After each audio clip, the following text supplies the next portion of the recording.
Assalamualaikum warahmatullahi wabarakatuh. Kembali lagi bersama Kang Suhad Official. Kali ini kita akan membahas tentang kurban dalam kitab Fathul Mu'in dan Fathul Qorib. Definisi kurban sendiri dalam kitab Fathul Qorib adalah ismun lima yudbahu minan na'ami yauma aidin nahri wa ayyamat tasyrik taqarruban ilallahi ta'ala.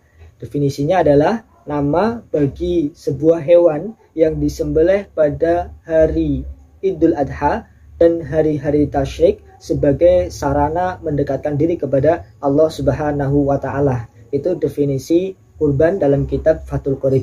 Lalu selanjutnya hukum berkurban sendiri itu adalah sunnah muakkad bagi umatnya Rasulullah SAW. Namun hukum kurban bagi Nabi Muhammad SAW adalah hukumnya wajib. Ya. Jadi Rasulullah SAW wajib berkurban. Namun bagi umatnya hukumnya adalah sunnah muakkad atau dikatakan sebagai sunnah kifayah. Jadi satu keluarga itu dianjurkan sangat untuk berkurban satu kurban ya dalam satu keluarga. Jadi seandainya satu orang dalam keluarga itu sudah berkurban, maka yang lain sudah gugur kesunahannya. Namun masalah pahalanya ini ada perbedaan pendapat. Ada yang mengatakan kalau seandainya salah satu keluarga sudah berkurban, maka yang lain pun sudah mendapatkan pahala dari berkurban tersebut. Tapi ada yang menentangnya, tidak. Mereka hanya terbebas dari kesunahan muakkad atau kesunahan kifayah. Tetapi pahalanya tetap mereka tidak mendapatkannya. Yang mendapatkan pahala hanya orang yang berkurban dalam satu keluarga tersebut. Lalu selanjutnya tentang kriteria hewan kurban dalam kitab Fathul Mu'in. Dalam kitab Fathul Mu'in dijelaskan kriteria hewan yang bisa digunakan untuk berkorban dengan kauluhu bidabhi jada'idha'nin lahu sanatun au saqata sinnuhu wala qabla tamamiha.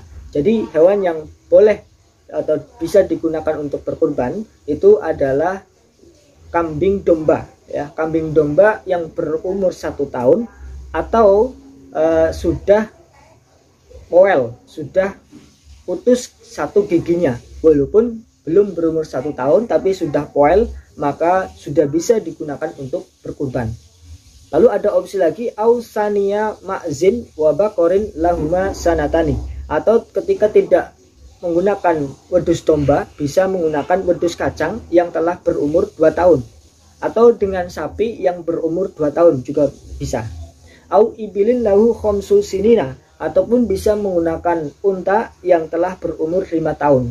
Itu beberapa opsi hewan yang bisa digunakan untuk berkorban. Namun ketika kita menggunakan kambing, maka satu kambing itu mencukupi untuk 1 orang ya. Tetapi kalau menggunakan sapi atau unta itu bisa mencukupi 7 orang yang berkurban. Itu ketentuan tentang bilangan berkurban. Lalu yang selanjutnya, kapan sih waktu hewan kurban itu disembelih? Dalam kitab Fathul Mu'in dijelaskan bahwa waqtuha min irtifa'i syamsi nahrin ila akhiri ayami tasyrik.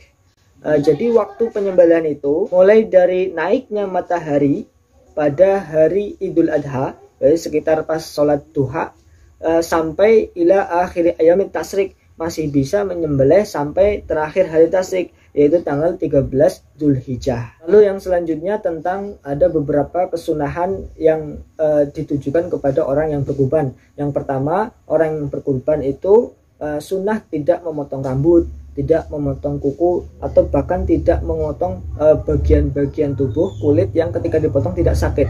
Itu sunnah tidak dipotong ya. Kenapa? Karena itu nanti ketika hari korban, pas ketika hewan disembelih, itu kucuran darah pertama itu menjadi saksi bahwa dosa-dosa kita diampuni oleh Allah Subhanahu wa Ta'ala. Nah, itu beberapa ketentuan dari berkorban. Nanti kita akan bahas tentang kurban di sisi yang lain, di kesempatan yang lain. Kurang lebihnya dari saya mohon maaf. Wallahu a'lam bishawab. Assalamualaikum warahmatullahi wabarakatuh.